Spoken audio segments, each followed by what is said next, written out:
Right. You were tuning into the Kickback Reloaded with me, Diamond B. Frazier, and Miss Layla Khepri. Hey now, better say it. Well, let me tell y'all. So the first time I heard of this girl was at Pass the Ox. Shout out to Tinsky. It was at Smith Public Trust, right? And I saw her performing. It's like, bro, like her energy is so dope. And it was like some talk about having on the show, but who cares? 2 years later, the girl is here now. Yes, so, I went on your Instagram and I saw in your bio that you have an EP coming up. Yes. Called Unicorn Season. Yes. So, are we expecting features? Is this like a new you? Is it, what can we really expect from that? Oh, man, kind of a little bit of all the above. It may sound bad, but I can't really tell you what to expect except that it's going to be a hell of a project. And I only say that just because I've gone back to the drawing board several times. You know what I'm saying? I thought I had it completed just for me to kind of hit a new tier in my life and be like, nope, you know what? I kind of want this to be a part of it. So just know it's going to be epic. So do we have a time frame where it's like, y'all just kind of stay tuned until I decide it's right? Yes. Yes, that is actually, y'all can stay tuned because I am going to be working on like little things here and there. I do have some features in the work that I was going to go ahead and release that didn't necessarily make the project, but nonetheless, I wanted to release as singles, especially just to make sure that I'm continuously putting stuff out, but no real set date on it. Some things kind of transpired as well with the production and stuff like that, right, where we had to just scrap new songs that we still want to use, just got to make the new production for it and stuff. So no particular date. Just stay tuned for the singles and stuff because they lit. And the singles that we're preparing on releasing, at least the top 3 that we're considering which one to do, I actually think Even is the potential to be my breakout record. So, yeah. Well, you can't rush good art. Everybody is so like, now, let's do it. Let's do it right now. And it's like, no, like, take your time. Like, the industry right now is so saturated, and I say this a lot, but it really is. So, we were talking a little bit off camera, and I just told her I just don't want you to drop anything that's just so freaking amazing right now, and it just gets overlooked by like this garbage. And then it's like you gotta rush and like start all over, and then now you just wasted this beautiful project that you put so much time and energy in. So like she said, you better stay tuned for Unicorn Season, and even if it comes out next year, it's definitely gonna be worth the wait. Okay. So I'm all for that. So let's get a little bit more serious. So we know that drugs and alcohol in the entertainment industry is so prominent. It's not something that's new, but it's something that's more like in your face. Like back then it was like they, did coke like under the table. They didn't really put drugs and stuff in their songs and their music, but they did it. And a lot of people like died over overdoses and that kind of thing. Now it's like in the music. It's like in your head. And so I want to talk to you a little bit about that. So on your Twitter, you did tweet a couple of things, and I just kind of want you to elaborate like your story, your personal feelings about them. So it says, hands down, I met my best when I'm sober. Unfortunately, sobriety feels really effing sucky after years and years, days in and day out, not even entertaining the thought, F word. Yeah. So sober in terms of weed, is it a different kind of substance? Like, elaborate on that some. And this is coming from somebody, because to each his own with why you use drugs, whether you do it recreational, whether you do it to kind of master and things that you're going through in your own life. Coming from somebody who was just sharp, like, I can honestly say, even a lot of people that I know within their own right, they're genius. I know within my own right, I have a particular genius about myself that I feel got very foggy when I started drugs, because I did do, it's not just weed, you know what I'm saying? I did the heavier drugs and stuff like that. And it just really messed with my brain. And, I know we were talking behind the scenes, and I told you when my mom passed and everything, and I never got so into drugs, whether it was just something. And I don't want to consider liquor a drug per se, but at the end of the day, it is something like that, a substance that affects. So for the past 2 years almost, I was under some type of influence. You know what I'm saying? I couldn't face my mom passing. I didn't want to. I had to keep going. Of course. And that's what allowed me to keep going, you know, just like covering it up, like getting lost in the euphoric, you know, effects of it. And then I went ahead and I just made the decision, you know, when I went to Brazil for one of the shows that I did at a festival there, because it was Brazil period, I was like, okay, it's my first time in Brazil. I've heard stories about Brazil. I want to be on my toes. So that was my first time after like 2 years of day in, day out, throughout the entire day. If it wasn't me taking a shot, it was me smoking just one or the other, amongst a couple other things. But it was my first time being sober for like 5 consecutive days straight, and I just felt such, I don't know, just something lifted off of me, like this sluggishness, this just like this fogginess that I had in my head. You know, I started feeling a little bit slow. I just did not feel like myself. Yeah. And, you know, I came to realize, like I said, to each his own, but I am not the type of person, I don't need drugs. And I had really put myself into a mind state where I felt that I needed it. And I know they say weed's not addictive and everything like that, but to each his own, depending on, again, what your usage is for it, because for me, I needed it. You know what I'm saying? It wasn't something that I was so scared of just dealing with my problems without that, you know what I'm saying, to kind of help me through it. I was terrified to be without it. I felt like if I wasn't smoking, it just felt like something was missing, especially after making it such a big part of my life. So like after that, you know, I started slowing down on the smoking and everything. Started slowing down on the drinking, and not saying that you have to be a saint, because I went cold turkey at a point in time. I was like, I'm just saying, wasn't for going cold turkey was not for me. Like, it didn't work out in my favor, you know what I'm saying? Kind of relapsed a little bit. But even now, being more realistic with myself, okay, I know I'm a human being, so I moderate it now, but at least I don't have that need for it. Like, I do it. You don't have a death grip on these drugs. So now for me, it's like a recreation. You know, if I feel like chilling, if I don't have anything to do for my work plan, then I'll smoke a J. If I'm just writing or something and I'm like, oh I'll smoke something, or I'll drink a little something if I'm out with some friends and stuff. So I don't hold myself as high of a standard as I did when I just wanted to quit cold turkey. But I can say that I do prefer myself sober. That's just me, guys. Ain't nothing wrong with that at all. Like, that's actually refreshing to hear. But then again, like you said, like, recreational is not really a big deal. But do you remember your first time experimenting with any kind of drug, whether it was just weed or just even a cigarette? Like, do you remember that? And if so, please tell us the story. Oh man, okay, so my first time doing weed wasn't really that big of a story. Had to get somebody else to roll my J, of course, didn't know how.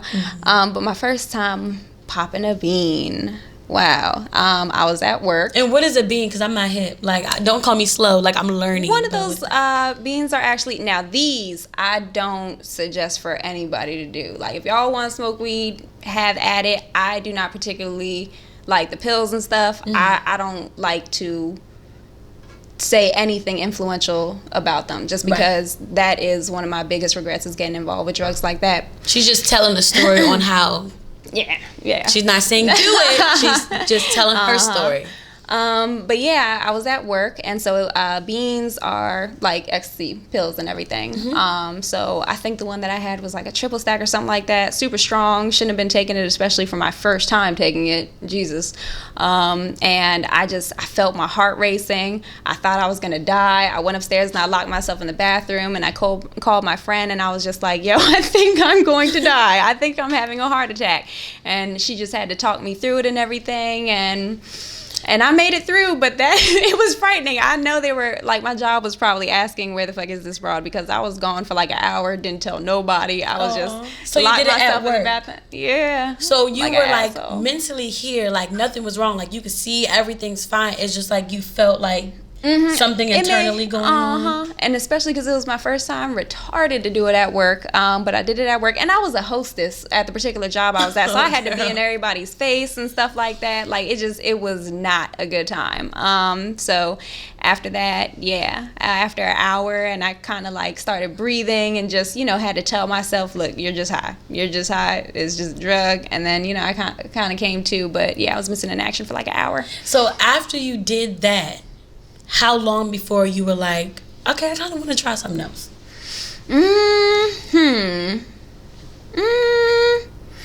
I mean, during that part of my life, I was somewhat of like, I was pretty wild child, you know what I'm saying? I ain't really give a fuck. Like, I was very, very fearless in the sense that I did not even care about my well-being and the stuff that I was doing. So immediately. Well, yeah, I mean, like, being young, like, it's kind of like, even aside from drugs, like, whether it's like stealing out the store, like a car, like, when you're young, like, you kind of feel invincible, like, can't nothing happen to me, ain't nothing gonna happen to me. And then, like, you get older, it's like, oh shoot, okay, I gotta think about what I'm doing before I do it. But yeah, it's just kind of like, it takes, I'm telling y'all, like, when you're young and stuff like that and you're doing drugs, like, yeah, it's cool, like she said, you feel invincible, but as, like, once you start taxing on some years and stuff like that, like, it has a toll on your body. Like, I don't care, especially, that's why I said the pills and all that, I just, like, the lean and all that, like, that shit affects you later on in life, yo, and I cannot express that enough. Like, I'm not telling nobody, you know, have your fun, have your experiences, because a lot of people have to go through their own experience to kind of get it as well. But you just be careful, yo, and just know that you don't necessarily have to. Yeah. So this next tweet, it's a little bit sensitive. Your mom did pass, and where I know, I'm sorry, I'm not gonna cry. You're not gonna cry. Like, that's it's like, for a person who has not lost a parent, it sounds like it's just someone that died. But this is not like a cousin from a family reunion that you only see like once a year. Like, this is like someone that's like prominent. So you did do a tweet, but this is not like to harbor on it, but kind of just help people. So you said, when my mom passed, I knew 2017 would be a long road of coping, healing, and rebooting. 2018 though is carrying out her legacy. I don't want to say because that sucks when you look somebody in the eyes like, bro, I wasn't gonna cry until you said, are you okay? So now we're gonna keep it cool. But just anybody who's going through a loss, like, I know someone personally who has went through a loss, and it's like their life changed for the worse. Like, became a hoe, and, you know, dealing with a bunch of men, like, lost a mom and became promiscuous and that kind of thing. And then you have you, who's just like a beautiful example that's like keeping going, like, not stopping, like, and your mindset is like, live on my mom's legacy, like I'ma still make this happen. So where does that strength come from? Like, are you very spiritual? Is it like just work and just forget? Like, how do you move forward? To be honest, and for you to even call it strength, like, that's just amazing even to hear somebody else say, because you cool, girl, you cool. Like, I didn't even view it as being strong. I've been feeling weak. You know what I'm saying? Like, that shit just, especially like with everything that's going on, and like, you know what I'm saying, I know my time is coming, and it's just like, damn, like, why couldn't she be here to see that? You know what I'm saying? You go through all these things in your head and just nothing, you know what I'm saying? My biggest thing was I spent the longest time just asking, like, why, you know what I'm saying, instead of just trying to come to terms with it. And it just like, you got to, yo, because you have to. And that's like the biggest thing, you know what I'm saying? And I thank God for my managers, you know what I'm saying, for even being patient with me, because my performance digressed. I digressed in so many areas, and it was so much to take on her death and then seeing, you know, like, something I was so passionate about not hold the same weight that it did when she was here. And it's even very recently, in fact, that I had to really just come to terms with it. And, you know, for me to be doing anything for her, and I was letting it affect me in such a negative way, like, I just refused. I was like, I can't. And that's what I'm saying, like, for you to even say it was strength, it wasn't at first. Like, I was weak. I just was, yo. Like, that was the hardest shit. Like, I lost everybody, you know, prior to, like, all my grandparents, my dad, they had all passed, but it was something about her, you know what I'm saying? Like, that was my Ma Dukes. So you gotta keep going, yo, and you gotta, like, I feel her presence with me every day. And for real, it was selfish of me to sulk in any grief or anything like that. They say grief is one of, like, just, when it comes to the energy that grief gives off, it's just on the lower spectrum of energy that you give off, and you just gotta keep giving off good energy, yo. Surround yourself with people that love you. Another part where I feel like I fucked up is I isolated myself. And granted, you know, to an extent, I had to, you know what I'm saying, to kind of work it out in my own mind. But I was at my happiest when I surrounded myself with people, when I was helping people, you know what I'm saying? And actually, like, that's why I switched those words to, like, 2018 will be living out her legacy, because I took all that stuff that I was going through and internalizing, and I did start using it to just help other people, you know what I'm saying? And then even just last week, the show that I did with Cora, and my DJ Nature Boy, he lost his mom, and I had talked about it right before I performed, and I got a little choked up and stuff, but I still performed, you know what I'm saying? And it was in front of Lil Bacon Bear and all that, and it was my first time meeting her, and I felt so embarrassed about it. But you know, he talked to me, he pulled me to the side, and he told me everything that I needed to hear, you know what I'm saying? Just in the sense of, like, you know, people are not going to understand what you're going through, and you can't expect for people who have not experienced that to understand what you're going through. So as much as you want people to be there for you, you want them to be patient with you, you have to be patient with those people. And it just gave me a whole different perspective on things. And I was just like you're right, because I was out here, you know, kind of pushing away the people that were actually there for me, because I felt like they weren't there for me in the way that I needed them, or, you know, that they just a whole bunch of things that I should not have been thinking, when realistically it's like those were the people that were pulling me through, you know what I'm saying? And I just needed to be a little bit more patient with them and appreciative of them for even, you know, like allowing me to go through my emotions and stuff like that. So you just, like, to each his own with how you deal with it, but you have to confront it, you know what I'm saying? You can't put it on the back burner like it's nothing that happened, because it'll come back to you every time. Like I said, I went to drugs to try to mask how I was feeling, and every time that drug wore off, it just hit me. It felt like it was the first time every time. And that's why I said, like, that break of no drugs was it was a relief. It was like really talking, you know, to even God, and just being like, hey now, you know what I'm saying? Like, I felt an awakening even in my spirit that was just like, okay, hey now. Bomb thing, like, to actually, it sounds negative, but I feel like people should indulge in their feelings. It was a point in time where I was happy 100% of the time, and I would get sad, but I was just, like, surpassed, and I didn't feel it anymore. And I remember being on the phone with my mom. I said, I need to be sad, I need to feel this, I need to indulge in it, I need to tackle on the emotion, feel it, so I can move on from it. Because what happens is, when you just sweep it under the rug, it never gets solved. Amen. So I'm really happy that you were able to experience, like, that feeling, like that pain. And nobody knows how it feels to lose a parent until it happens. It's hard to put yourself in that mind frame, because at the end of the day, like, somebody else's mom's still gonna be there next day. Right. Their time is gonna come, so they're gonna experience that. But just for you to be that inspiration and know, like, this is not the end. Like, it's not, like, she's still really with me. I'm still, like, she's still proud of me. Like, I'm going to keep going. Like, I'm doing the things that she don't want you to be sad. Amen. She don't want you to sit there and be doing nothing. So just for you to be an inspiration to people, and just know, like, to just keep going, and for you actually to keep going, like, that's freaking dope.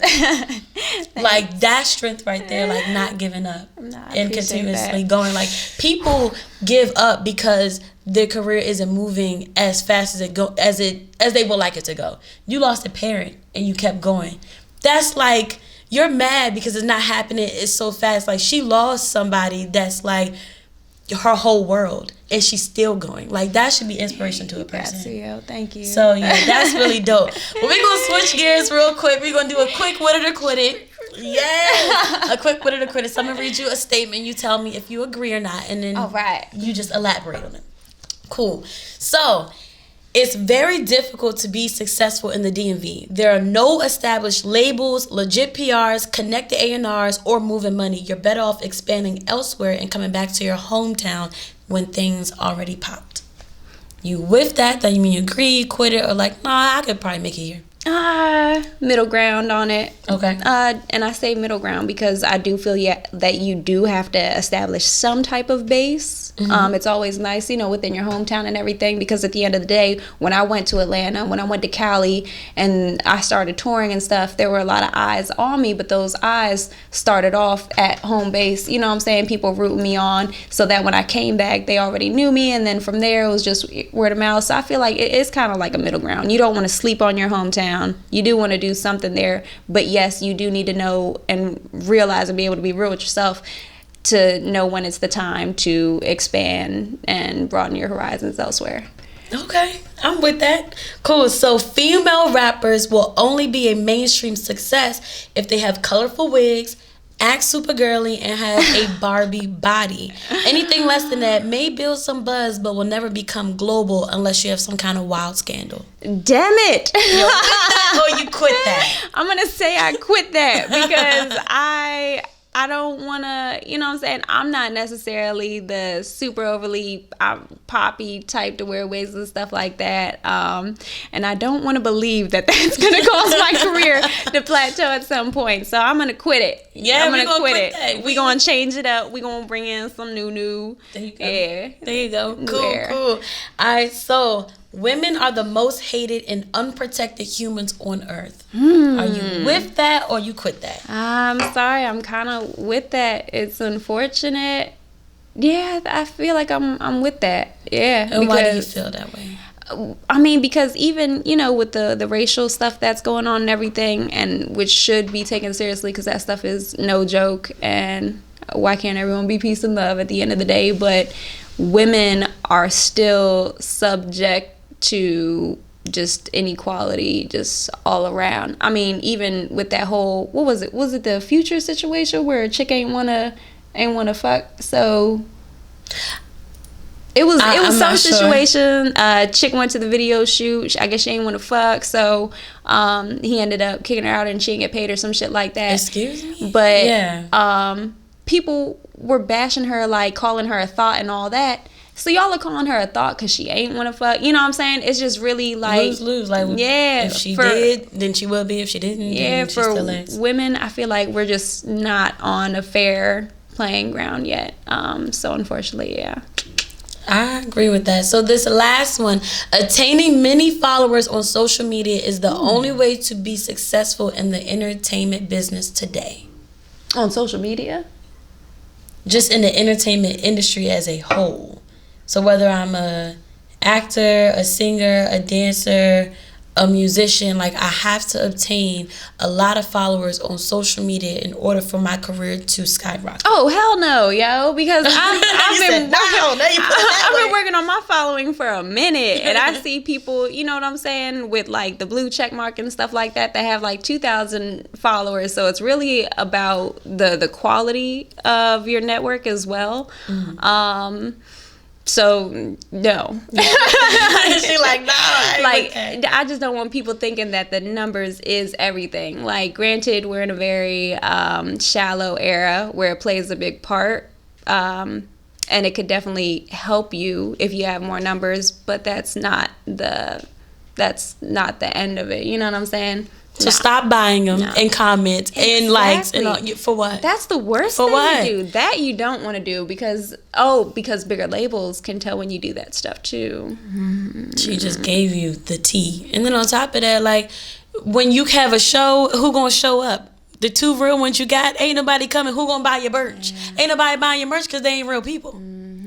Okay. Oh, and I'm sorry, but just to piggyback off of that, because like I was saying about like where you build your fan base, part of the thing that effed on me throughout my career is when I did start touring and all that, my fan base is scattered. And because a lot of my fan base was also from like videos that may have gone viral and stuff like that, so a lot of my fan base was overseas as well, it did me a disservice at a point in time when it was like, okay, so I have fans over here in Portland, fans over there, but where can I go where I could pack out a show? So that ended up becoming like a main focus of mine. So, just key tips so y'all don't gotta go through that. There you go. So before we get out of here, can you give us some words of wisdom, some advice, something to just leave with? Let your dick hang low. For real, just, you know what I'm saying? I don't want to say be you. Everybody says be you. Let me see. I want this one to really come from the heart. For where we're at during these current times, the best advice that I could give to anybody is just, please, y'all, carry love in your hearts. And when I say love, I mean that pure love, like that love that does not judge people. And then we'll probably just have a better place, maybe. Yeah. Come on, because humanity needs it. Like, a lot of love, yo. Like, regardless of what your goals are. And there's just so many dirty people out here these days. Like, just operate with love in y'all's heart, yo. Please. Yeah. Please. All right, well, that was definitely a good way to end us. So I'm Diamond B. Frazier, and she is... Gang, Layla Khepri. And you are tuned into the Kickback Reload.